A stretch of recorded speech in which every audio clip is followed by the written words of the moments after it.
Start the beat. 안녕하세요. 돈 버는 세상 돈세요입니다. 국내 주시장이 11월 달도 반등을 하려다가 지금 별로 안 좋은데요. 금요일 날도 조정이 심했고 미국 주식시장 다우와 나스닥이 2점 몇 프로 많이 빠졌습니다. 월요일 날 걱정인데요. 주식시장은 항상 이렇게 변동이 큽니다. 우리는 이겨내야 되고요. 그렇다고 주식시장을 떠나면 안 됩니다. 항상 주식시장에 저희는 있어야 되고 이겨내야 됩니다. 그래야지 주식시장으로 경제적인 자유를 만들 수 있습니다. 저도 힘들고요. 모든 주식 투자가들이 지금 힘든 타이밍인데 참 어렵습니다. 갈 주식은 가고 빠질 주식은 빠지고 확률적으로 지금 가는 주식은 20-30%밖에 안 되고요.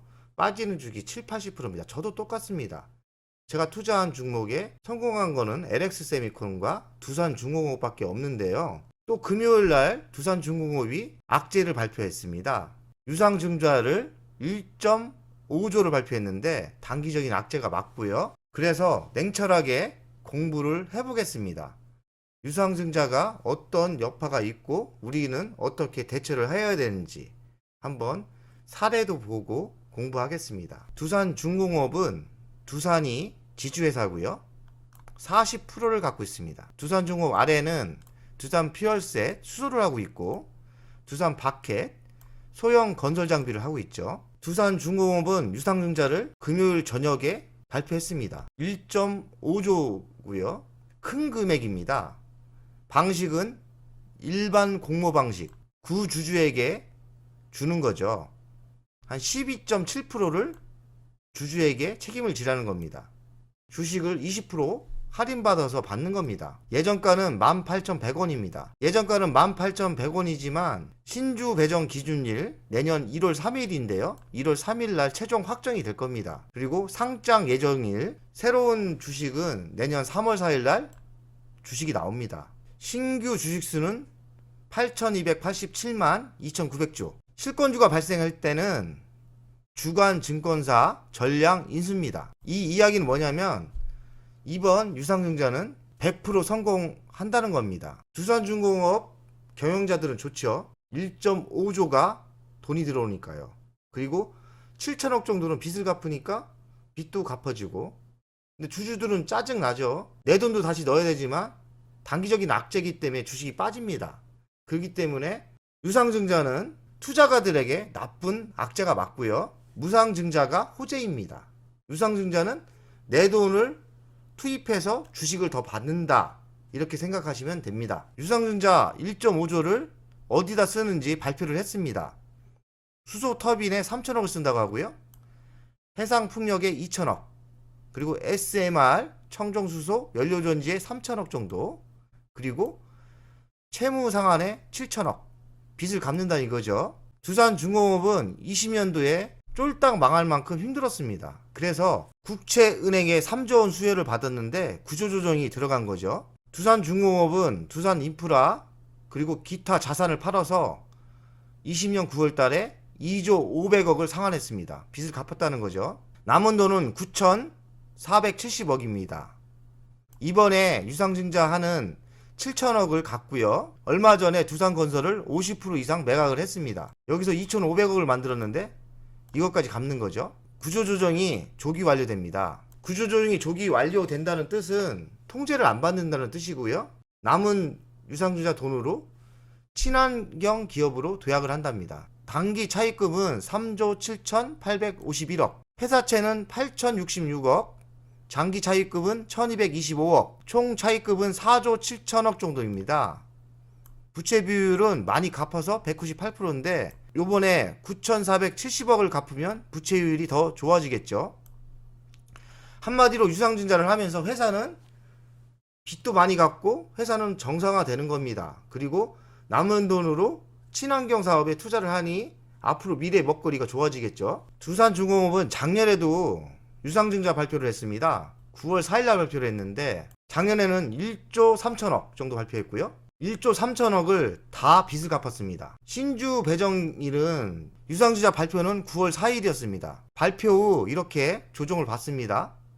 그리고 배정일날 서서히 올랐죠. 이렇게 올랐죠. 물론 유상증자 발표 조정이 있었지만 한 달 정도 지나서 거의 다시 원상태로 들어왔습니다. 주간 차트로 유상증자를 분석을 하겠습니다. 작년에 유상증자 발표 이 정도 조정을 받았고요. 이렇게 회복을 하다가 호재가 나온 뒤에 이렇게 올랐습니다. 그리고 좀 조정을 받았죠.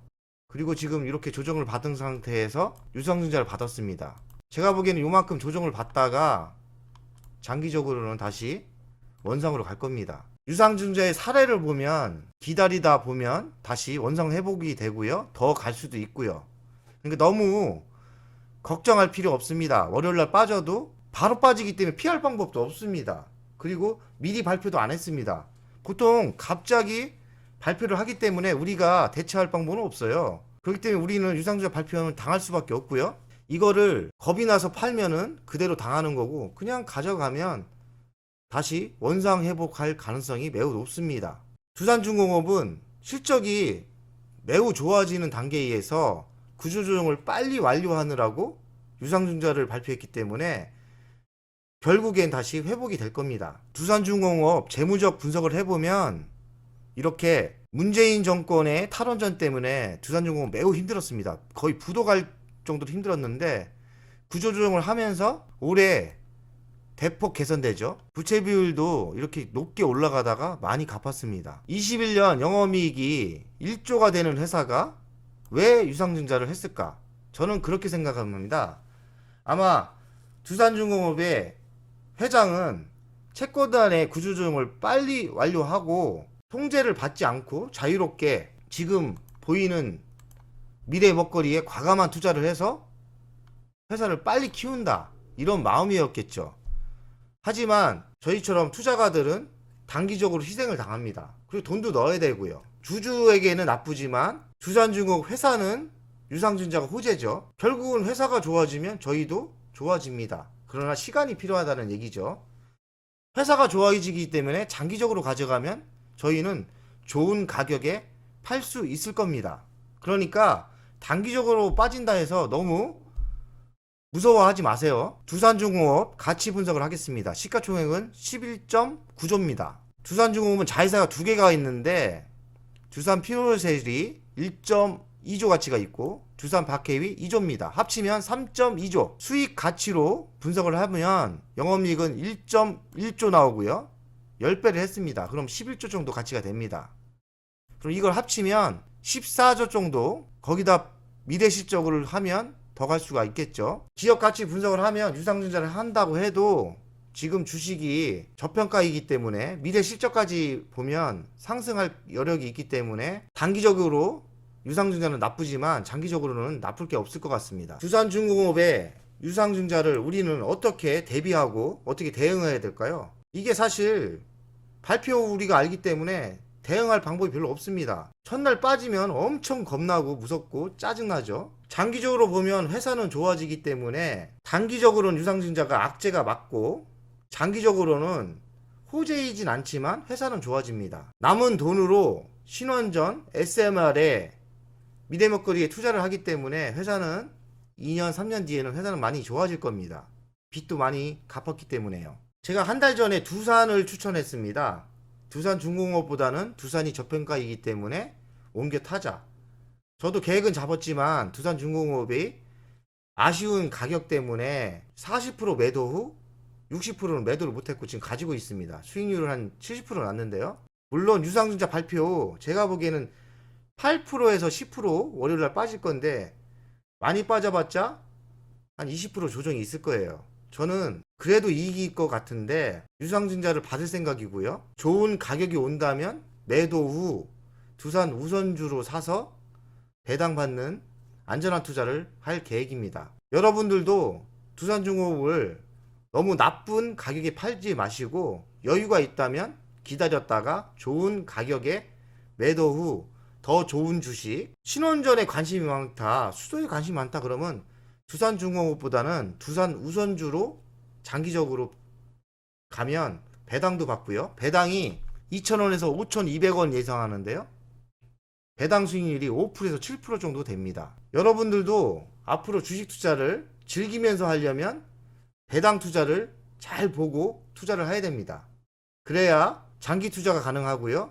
그나마 폭락할 때 겁이 덜 납니다. 항상 배당 투자에 기준점을 가지고 투자를 한다면 주식도 빠지면 화가 나지만 그래도 안전한 투자라고 할 수 있을 겁니다. 월요일 날 전체적인 주식장이 폭락이 올 것 같은데 장기적으로 보면 국내 주식은 우상향으로 가는 게 맞고요. 우리나라 국민연금이 어떤 대통령이 되냐에 따라서 제도가 바뀐다면 국내 주식이 16%로 지정된 게 뭐 30% 올린다면 우상향으로 갈 겁니다. 그리고 제가 얘기한 퇴직연금이 지금 2%밖에 들어가지 않는데 똑똑한 참모들이 있다면 그리고 전문가를 채용을 한다면 퇴직연금이 국내 주식으로 들어오게끔 좋은 문화를 만들 거예요.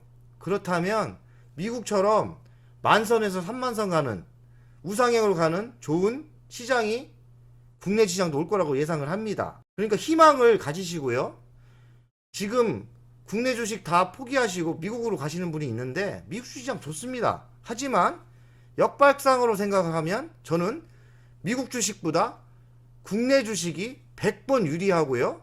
국내 주식이 더 큰 희망이 있다고 생각을 합니다. 하지만 정치권이 바뀌어야 되고요. 정치권이 바뀌려면 여러분같이 국내 주식을 하는 투자가들이 알아야 됩니다.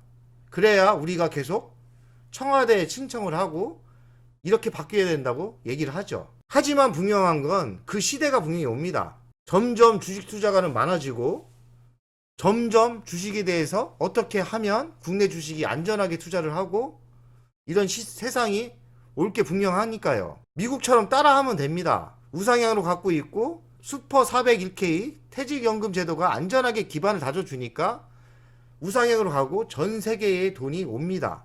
우리나라도 할 수 있습니다. 우리나라도 아시아에서는 1등을 해야 되고요. 국내 주식이 우상향으로 간다면 미국이 우리나라에 오고 일본 돈도 오고 중국 돈도 오고 전 세계의 돈이 역동적인 국내 주식으로 올 수 있는 겁니다. 도망가면 안 되고요. 살아남아야 되고 계속 투자를 해야 됩니다.